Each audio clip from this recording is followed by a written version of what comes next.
Welcome to grace home recipes. Friends, எப்படி இருக்கீங்க? இன்றைக்கி நம்ம இந்த வீடியோவில் என்ன பார்க்க போகிறோன்னா, மேக் அண்ட் சீஸ் பாஸ்தா எப்படி செய்யணும்னு பார்க்க போகிறோம்.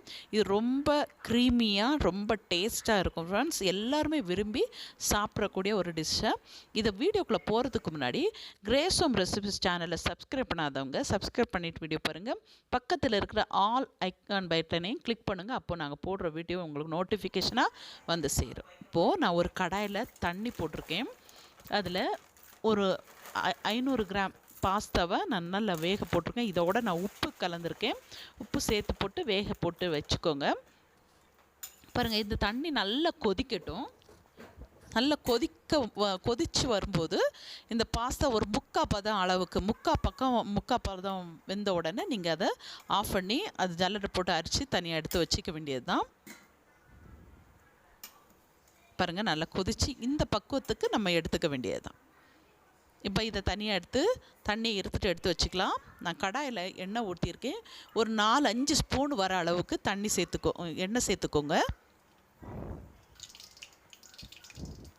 இப்போது ஒரு 4 பல் பூண்டை நல்லா தட்டி சின்னதாக கட் பண்ணியிருக்கேன். அதே மாதிரி 2 பவுல், அதாவது 2 வெங்காயம் எடுக்கிற அளவுக்கு வெங்காயத்தை நல்லா வதக்கி விட்டுக்கோங்க. வெங்காயம் நல்லா கறியை வேக வேண்டாம். இந்த ஸ்டேஜ் பதம் நமக்கு போதுமானதாக இருக்கும். இப்போ நான் 2 தக்காளியை நல்லா மிக்சியில் அடித்து அதையும் சேர்த்துருக்கேன். அதையும் நல்லா வதக்கி எடுத்துக்கோங்க. தக்காளியோட ஸ்மெல் போகிற அளவுக்கு நல்லா வதக்கி விட்டுக்கோங்க. பாருங்கள், தண்ணி எல்லாம் நல்லா வத்திருச்சு. தக்காளியும் நல்ல பதத்துக்கு வெந்து வந்துருச்சு. இப்போ நான் 1 டீஸ்பூன் சில்லி ஃப்ளேக்ஸை சேர்த்துருக்கேன். இதுதான் நல்ல காரத்தும் கொடுக்கும். அப்புறம் 1 டீஸ்பூன் மிளகாத்தூள் சேர்த்துருக்கேன், காஷ்மீரி மிளகாத்தூள். பெப்பர் உங்கள் டேஸ்ட்டுக்கு ஏற்றபடி காரம் கூட குறைவு சேர்த்துக்கோங்க. நான் 1 டீஸ்பூன் பெப்பர் சேர்த்துருக்கேன். இதோட 1 டீஸ்பூன் அரிகானோ சேர்த்துருக்கேன். அதுவும் ஒரு ஃப்ளேவருக்கு நல்லாயிருக்கும். அதையும் இதோட சேர்த்துக்கோங்க. இப்போது அந்த தக்காளி நல்லா வெந்து வர்றதுக்காக கொஞ்சமாக தண்ணி சேர்த்து ஒரு பேஸ்ட் அளவுக்கு வேக விட்ருக்கேன். இதில் நீங்கள் தக்காளி சாஸ் சேர்த்துக்கலாம், சோயா சாஸ் சேர்த்துக்கலாம். நான் அது சேர்க்கலை. ஒரு பவுல் நிறைய பாலும் கொஞ்சமாக தண்ணியில் கார்ன் பவுடரும் சேர்த்து கலந்து விட்ருக்கேன். இது எதுக்காகனா ஒரு க்ரீமி பேஸ்ட்டுக்கு வர்றதுக்கு தான் இதை சேர்த்துருக்கேன். ஏற்கனவே நம்ம பட்டர் போட போகிறோம், சீஸு போட போகிறோம். இருந்தாலும் இந்த மசாலா இன்னும் ஒரு க்ரீமி பேஸ்ட் கொடுக்கறதுக்காக தான் இதை சேர்த்துருக்கோம். இது நல்லா வதங்கி வரட்டும். பாருங்கள், நல்லா கொதிச்சிருச்சு.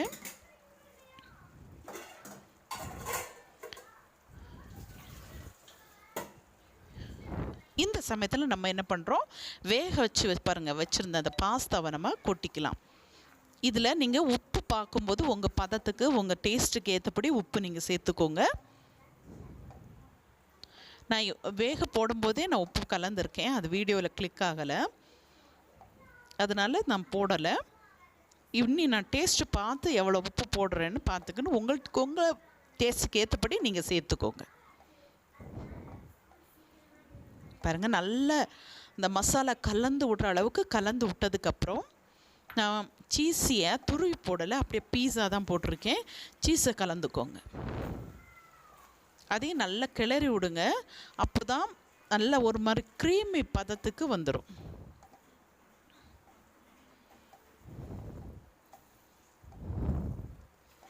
பாருங்கள், அது நல்லா மெல்ட் ஆகும்போது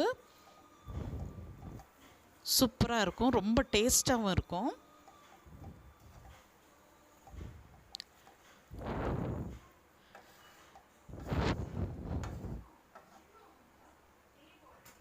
இப்போ இது மெல்ட் ஆகி நல்லா வெந்த உடனே அதை நல்லா கிளறி விட்டுக்கோங்க. நான் இப்போ உப்பு பதம் பார்க்கும்போது கொஞ்சம் கம்மியாக இருந்துச்சு, அதனால நான் உப்பு சேர்த்துருக்கேன். அதையும் சேர்த்து நல்லா கிளறி விடுங்க. எல்லா இடமும் உப்பு பிடிக்கிற மாதிரி இருக்கணும். இதில் நீங்கள் ஃப்ளேவர்ஸ் பாஸ்தா மசாலா சேர்த்துக்கலாம், இல்லை ஒரு சில்லி ஃப்ளேக்ஸோட மசாலா சேர்த்துக்கலாம். உங்களோட என்ன ஃப்ளேவர் வேணும் தேவைப்படுதோ அதை நீங்கள் சேர்த்துக்கலாம். சோயா சாஸ் சில பேர் சேர்த்துப்பாங்க, அது உங்களுக்கு உங்களுக்கு டேஸ்ட் விருப்பமாக இருந்தால் அதோட சேர்த்துக்கலாம். நான் இது கலருக்காக தான் நான் அதை சேர்த்துக்கல. டொமேட்டோ சாஸு சேர்த்துருக்கேன். இப்போ நான் ஒரு துண்டு நிறைய பட்டர் சேர்த்துருக்கேன். இது ஒரு 25 கிராம் இருக்கும். ஏற்கனவே சீஸு கொஞ்சம் நிறையவே சேர்த்துருக்கனால பட்டர் நான் கொஞ்சம் கம்மியாக தான் சேர்த்துருக்கேன். இது தாராளமாக ஒரு 3 பேர் சாப்பிட்ற அளவுக்கு இது நான் செஞ்சுருக்கேன். பாருங்கள், ரொம்ப நீங்கள் செஞ்சு பார்த்தீங்கன்னா ரொம்ப க்ரீமியாக வரும் பாருங்கள். நமக்கு mac and cheese pasta ready ஆகிடுச்சு. இப்போ நம்ம சர்வ் பண்ணலாம். பாருங்கள் எவ்வளோ க்ரீமியாக இருக்குது பாருங்கள். டேஸ்ட்டும் நல்லாயிருக்கும் ஃப்ரெண்ட்ஸ். நம்ம பாலோட டேஸ்ட்டு ஒரு க்ரீமி டேஸ்ட்டுக்கு கொடுக்கும். அதோட பட்டர் சீஸ் எல்லாம் சேர்த்துருக்கோம். அவ்வளோ டேஸ்ட்டாக இருக்கும். இதை ஒரு வாட்டி நீங்கள் ட்ரை பண்ணி பாருங்கள். வீடியோ பிடிக்கும்னு நாங்கள் நம்புகிறோம். வீடியோ பிடிச்சிருந்தால் லைக் பண்ணி, ஷேர் பண்ணி, கமெண்ட் பண்ணுங்கள். சப்ஸ்கிரைப் பண்ணிவிட்டு வீடியோ பாருங்கள். உங்களோட சப்போர்ட்டுக்கு ரொம்ப தேங்க்ஸ் ஃப்ரெண்ட்ஸ். தேங்க்ஸ் ஃபார் வாட்சிங்.